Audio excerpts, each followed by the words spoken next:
Salut tout le monde! Aujourd'hui, on parle teinture de jeans. Dans cette vidéo, je vais vous partager mes meilleures astuces et règles pour réussir parfaitement la teinture de vos jeans, du choix. De la teinture aux étapes clés pour un résultat impeccable. On verra ensemble comment éviter les erreurs courantes et obtenir une couleur uniforme et durable. Préparez-vous, car on va passer en revue au moins 3 méthodes différentes, et je vous donnerai même quelques conseils pour entretenir vos jeans une fois teints. Alors, restez bien jusqu'à la fin. Alors, on se lance dans la teinture de jeans. C'est un projet super fun et créatif, mais il faut bien s'y prendre. Commençons par le contenant. Pour teindre vos jeans, vous aurez besoin d'un récipient assez grand pour que le jean puisse bouger librement. Évitez les récipients en métal, car cela pourrait affecter la couleur finale et même réagir avec certains colorants. Un grand seau en plastique robuste, ou même une vieille bassine en plastique, fera parfaitement l'affaire.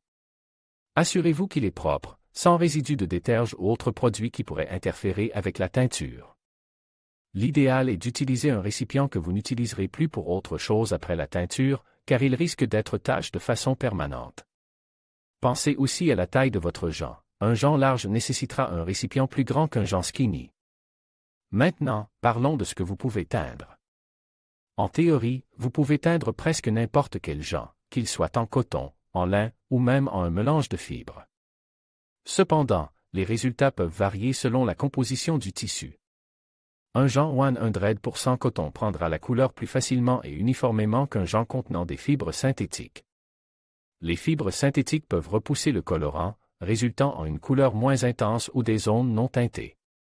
Avant de commencer, il est toujours conseil de faire un petit test sur une partie cachée du jean pour voir comment le tissu réagit au colorant que vous avez choisi. Cela vous évitera de mauvaises surprises. N'oubliez pas de prélaver votre jean avant de le teindre pour enlever tout résidu de finition qui pourrait empêcher le colorant de pénétrer correctement. Passons aux différents types de colorants. Le bleu de méthylène est une option classique pour obtenir des nuances de bleu profond, très intenses. C'est un colorant relativement facile à utiliser et assez abordable. Cependant, il peut être un peu imprévisible en termes de résultats finaux, et la couleur peut varier légèrement selon la température de l'eau et le temps de trempage. Il faut être minutieux dans la préparation et le suivi des instructions. Le manganèse, lui, est moins courant pour la teinture des jeans, mais il peut créer des effets intéressants, notamment des nuances de brun ou de gris. Il est important de noter que le manganèse est un produit chimique et doit être manipulé avec précaution, en suivant scrupuleusement les instructions de sécurité. L'utilisation de gants et d'un masque est fortement recommandée. Enfin, il y a les peintures à l'aniline. Ce sont des colorants synthétiques qui offrent une vaste palette de couleurs, vous permettant de créer des teintes personnalisées et des motifs uniques. Les peintures à l'aniline sont généralement plus faciles à utiliser que le bleu de méthylène ou le manganèse, et elles offrent une meilleure précision pour la création de motifs. Vous pouvez utiliser des techniques de pochoir, de TIED, ou même peindre directement sur le jean avec un pinceau. Cependant, les peintures à l'aniline peuvent être plus chères que les autres options.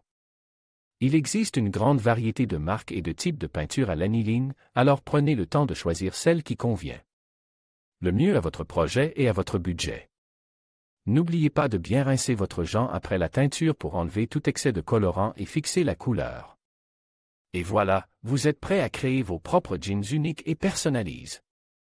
Salut tout le monde! Aujourd'hui, on parle teinture de jeans, et croyez-moi, il y a plein de choses à savoir pour réussir un résultat vraiment style.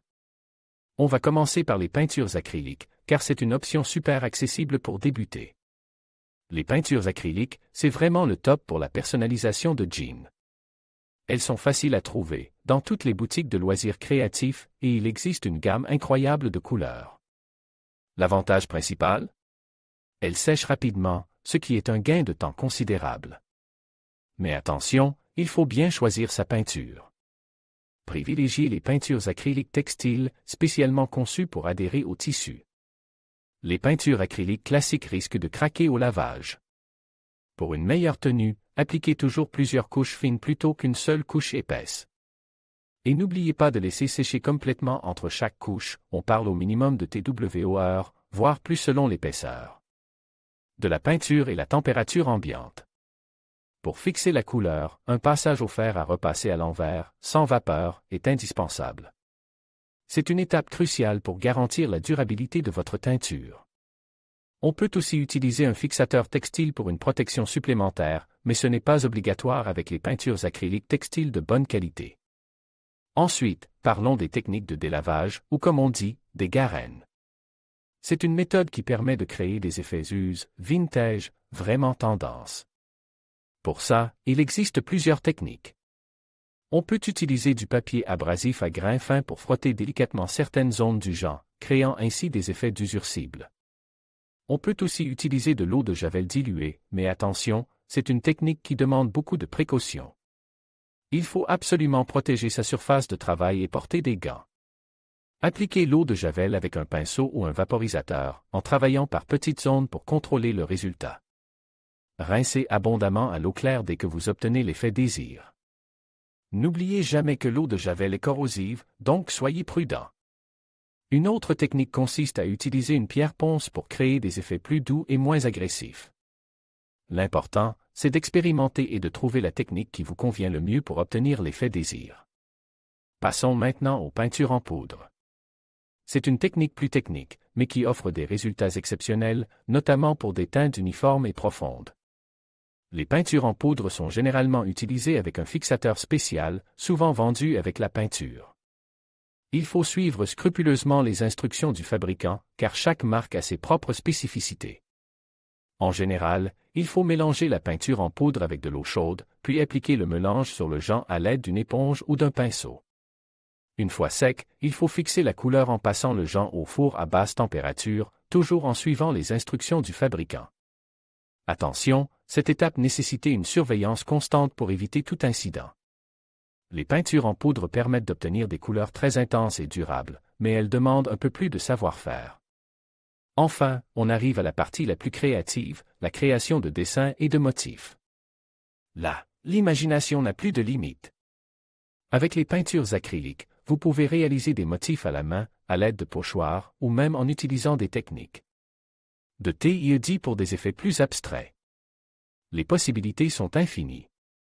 Vous pouvez vous inspirer de motifs ethniques, de formes géométriques, ou laisser libre cours à votre créativité.